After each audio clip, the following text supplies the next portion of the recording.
Leading luxury car maker Mercedes-Benz had a message for the Indian government. Please see what's happening globally whenever subsidies on electric vehicles are being stopped. And that's why it's very important to have a clear roadmap on the taxation on EVs. Let's listen in.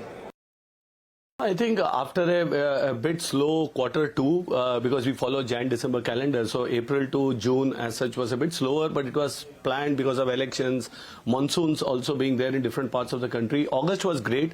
I think if you look at the Vahan data as well for luxury, I think was still flat, but for Mercedes-Benz we grew even in August, and I'm sure even September, October should be the best ever months for us again.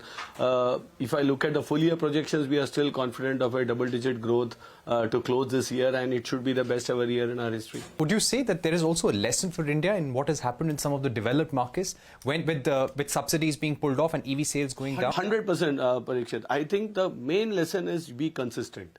The on and off will actually distort demand. It will distort consumer acceptance. It will distort resale values, residual values, a lot of things.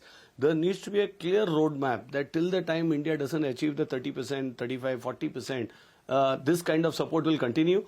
This will get capex as well. Today, most OEMs and across the value chain, suppliers, OEMs don't invest because you don't know if there is a change in policy. Capex you commit, and then if you are not able to, if the policies change, or if there is an extension, or if the CAFE norms don't kick in, or if there is an extension, then what?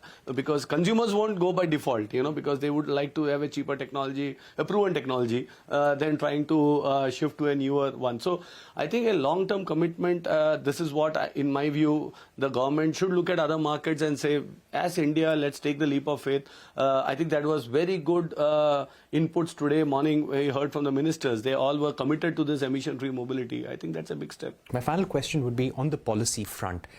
Any gaps or problems that you see right now which you hope are ironed out for a long-term view?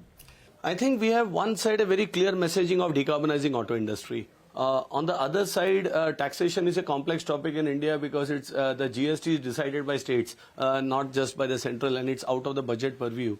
And there, as I said earlier, the pricing advantage is critical for EV success. Nobody is ready to pay premium for environment, unfortunately. So in that sense, this long-term view and commitment. Now we don't know who can commit to this. The GST Council or the or a particular ministry can at least give a year or maybe a target date that by 2033, next say 10 years or next 7-8 years, we will continue this taxation. That gives a lot of confidence for invest and also a lot of clarity to consumers as well, because then they know that the government is fully committed for this transition, and I am sure the entire auto industry will also rise up to the occasion and get in more and more products much faster. That's all the time we had on this special broadcast.